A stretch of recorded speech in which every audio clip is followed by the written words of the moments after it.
Assalamualaikum warahmatullahi wabarakatuh. Kelas 5, cerdas, ramah, berakhlak mulia. Pada video kali ini kita masuk pada tema ketiga, makanan sehat. Subtema yang ketiga, pentingnya menjaga asupan makanan sehat. Pembelajaran ketiga. Oke. Tujuan pembelajaran kita kali ini yang pertama, dengan menggali informasi dari bacaan, siswa atau peserta didik mengidentifikasikan pembangunan sosial budaya di Indonesia. Dengan melakukan kegiatan dalam kelompok, siswa menyebutkan realitas Bhinneka Tunggal Ika dan melakukan praktik diskusi tentang pentingnya nilai kebersamaan dalam keanekaragaman. Yang ketiga, dengan bekerja sama dalam kelompok untuk merancang iklan elektronik, siswa menjelaskan dan mendemonstrasikan keunggulan produk atau jasa dari iklan. Sudah siap belajar semuanya? Yuk kita masuk kepada materi kita. Peran masyarakat dalam pembangunan sosial budaya. Tahukah kamu tentang pembangunan sosial budaya? Pembangunan sosial budaya adalah pembangunan yang mencakup kehidupan sosial budaya di masyarakat. Peran masyarakat dalam pembangunan sosial budaya diwujudkan melalui kegiatan dalam sebuah adat istiadat. Beberapa adat istiadat yang berperan dalam pembangunan sosial. Ada dari Bali, Subak namanya. Merupakan organisasi khusus yang mengatur sistem persawahan secara tradisional. Ada lagi bersih desa. Ini dari Jawa Tengah dan Jawa Timur. Masyarakat bersyukur atas panen dengan cara memasak lauk pauk dalam jumlah banyak. Kemudian ada lagi repong damar, ini dari Lampung. Merupakan sistem pengelolaan bekas ladang dengan pohon damar. Yang keempat, ada lagi pamali mancing ikan Maluku Utara. Merupakan adat yang mengatur pemanfaatan sumber daya pesisir dan laut. Beragam adat istiadat tersebut termasuk sebagai pembangunan sosial karena dalam pelaksanaannya menyangkut masyarakat. Mengelola keberagaman. Indonesia merupakan negara yang kaya akan keragaman, seperti suku, bangsa, budaya, serta kegiatan ekonomi. Keragaman dapat kita temui dalam kehidupan sehari-hari, misalnya pada organisasi. Apa sih organisasi? Organisasi itu merupakan suatu pola hubungan antara individu atau anggota yang memiliki tujuan yang sama.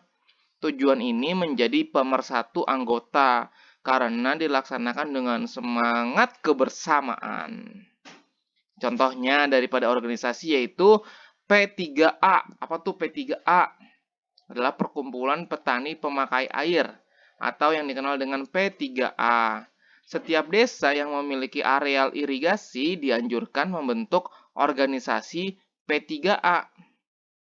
Pembentukan organisasi P3A atau organisasi petani irigasi tersebut dilakukan oleh petani itu sendiri berdasarkan kebutuhannya serta sesuai dengan norma dan nilai yang berkembang secara spesifik di daerah masing-masing.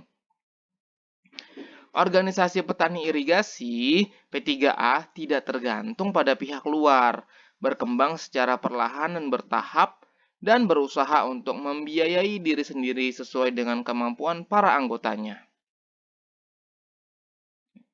Para petani tanpa memandang perbedaan dapat masuk menjadi anggota organisasi petani pemakai air ini. Organisasi petani pemakai air P3A bertujuan untuk menampung masalah dan aspirasi petani yang berhubungan dengan air untuk tanaman dan bercocok tanam. Nah, dalam sebuah organisasi tentu terdapat keberagaman.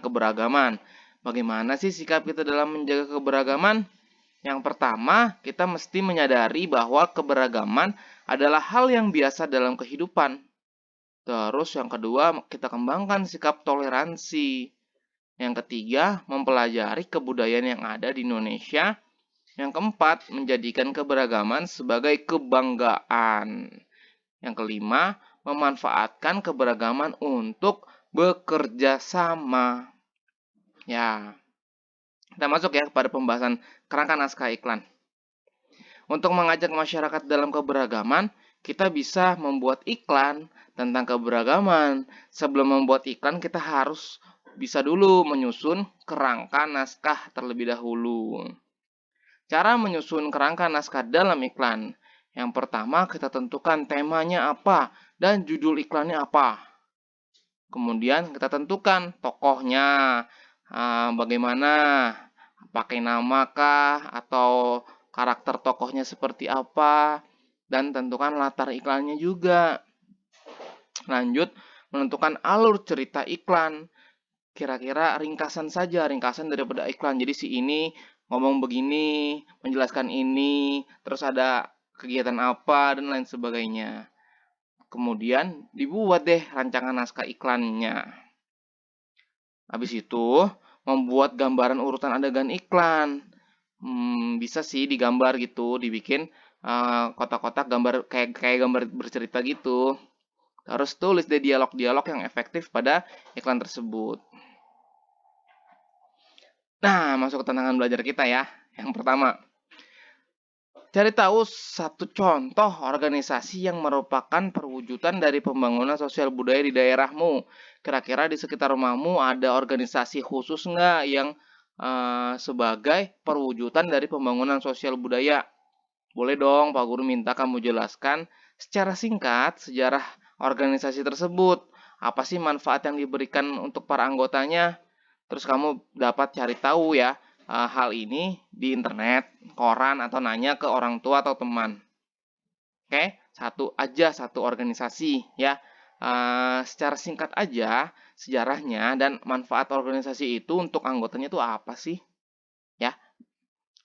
Kemudian yang kedua, bersama dengan kelompokmu rancang sebuah iklan nih, iklan elektronik yang bertajuk atau bertema hidup sehat dalam keberagaman.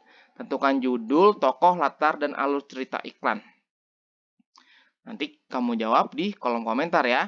Apabila yang nomor 2 kamu belum dapat kelompok atau tidak punya teman kelompok, bisa kamu rancang bersama orang tuamu atau beberapa temanmu yang bisa membantu ya.